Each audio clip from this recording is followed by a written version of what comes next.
Evangelho de Maria, a mulher que venceu o mal, de Gabriele Amorfi, 7º dia. O canto de alegria. Não transcrevo aqui o Magnificat, segundo o Evangelho de São Lucas, capítulo 1, versículo 46 a 55, mas peço ao leitor que se lembre bem dele. A saudação exultante e inspirada de Isabel, Maria responde com um cântico de louvor a Deus, que constituiu o principal hino do Novo Testamento. Os que têm a obrigação ou o bom hábito de rezar às vésperas à tarde não deixam de proferir diariamente o canto da Virgem. Isabel, iluminada pelo Espírito, dirige a Maria uma saudação magnífica que repetimos continuamente ao recitar a Ave Maria. Não podemos nos surpreender, pois que a Virgem, mais cheia do Espírito Santo do que nunca e templo vivo do Filho de Deus, responda com um cântico de extraordinária riqueza. Mesmo assim, levemos em conta o estado psicológico da jovem mãe naquele momento. É certo que seu coração, transbordando de alegria pelo que o Senhor estava fazendo a ela, se encerraria em um silêncio discreto, sem poder confiar-se a ninguém. Agora, enfim, vendo que seu segredo havia sido revelado à prima, que por sua vez estava alegre devido à inesperada concepção do Batista, Maria pôde proferir livremente aquele hino de louvor que certamente já havia formado em seu interior e que cantava em seu coração desde a partida do anjo do Senhor. O Magnífica tem características únicas. Cada uma de suas expressões e cada palavra são de um eco do Antigo Testamento. Poderíamos enumerar mais de 80 referências. No entanto, o resultado não é um calhamaço de textos bíblicos, uma espécie de antologia de referências, mas um canto novo que revela todo o frescor e espontaneidade do coração exultante que o compôs. Maria é feliz. É feliz porque Deus a escolheu sem levar em conta a sua pequenez, porque Jesus está nela, é o Filho de Deus, mas é também plenamente filho seu, carne de sua carne, sangue de seu sangue. Já o aperta contra o peito e sonha com seus olhos, seu sorriso, com aquele rosto que certamente se assemelha ao dela, mais do que a qualquer outro, diz Dante. É feliz porque se encontra com uma parenta que a compreende, com quem pode dividir o seu contentamento. A felicidade de Maria tem uma única origem, deriva por inteiro do que Deus fez dela. Por isso todos os louvores são dirigidos a Deus. Isabel louva e abençoa Maria. Maria louva e abençoa a Deus. Começa com parte do cântico de Ana, outra mulher, desta vez estéril, que havia experimentado a alegria da maternidade por uma graça extraordinária do Senhor e que por isso entoara seu louvor a Deus, quando de espera de seu filho Samuel. Depois, com as referências de seu canto, Maria perpassa todos os livros históricos e proféticos da Bíblia, citando especialmente os Salmos. No entanto, não há nenhum peso nesse acúmulo de referências, mas toda a espontaneidade de um novo hino. Como isso é possível? Um segredo que todos estamos convidados a descobrir é a beleza dos Salmos. O próprio Deus nos ensina as palavras para louvá-lo.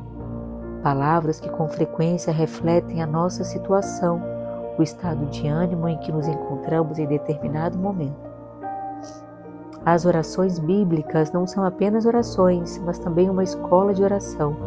Quem as usa normalmente, como sem dúvida fazia Maria, aprende também a dirigir-se a Deus com orações espontâneas que refletem os conceitos ou as mesmas palavras da Bíblia.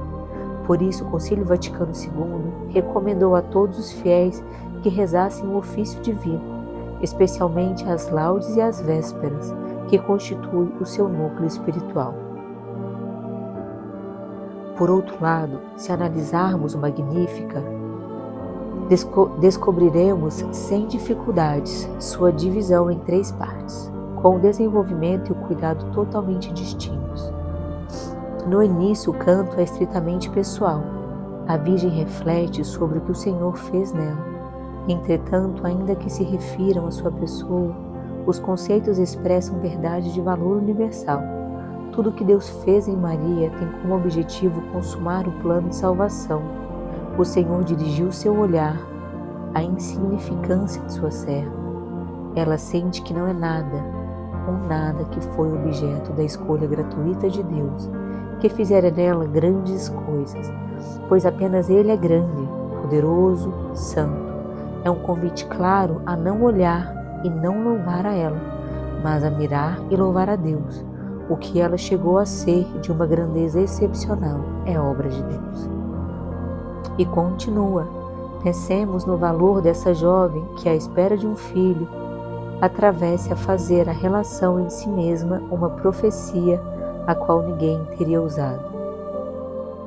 Me proclamarão bem-aventurada todas as gerações. Não fosse a presença de Isabel a única testemunha, poder-se-ia pensar que aquilo era apenas um delírio de uma mulher enlouquecida.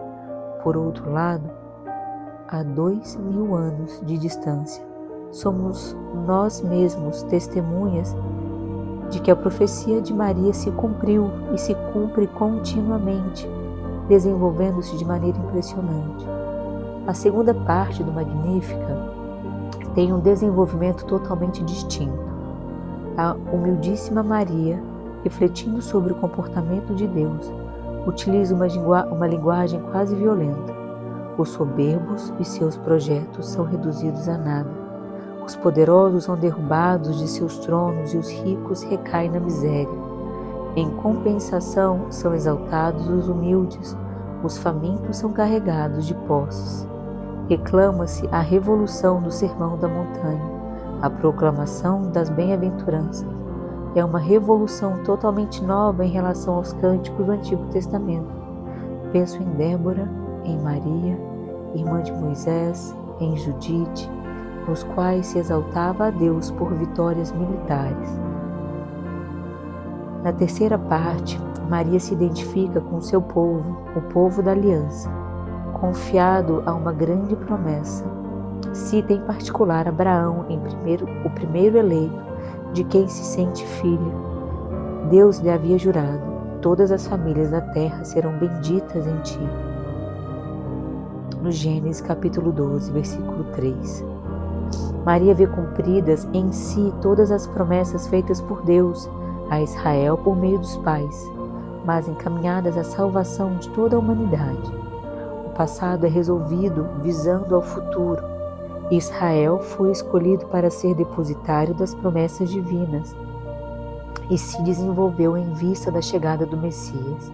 Agora a missão terminou, pois se cumprir em Maria, dela provém o próprio Messias e o novo povo de Deus. Reflexões sobre Maria. A humildade nunca é contrária à verdade. Maria tem consciência da grandeza a qual havia sido elevada, assim como do fato de que pessoalmente não tem nada do que se vangloriar, é tudo dom de Deus, e a Ele devemos apenas louvar.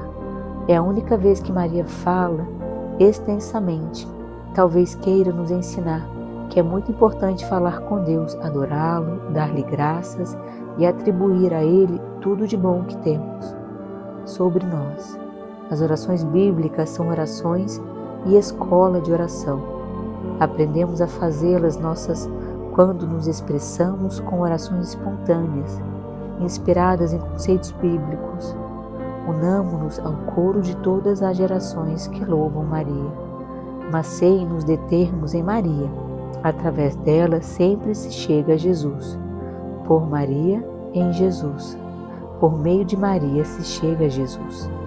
Por isso, o centro e o culto de todos os santuários marianos nunca é a própria Maria, mas Jesus Eucarístico.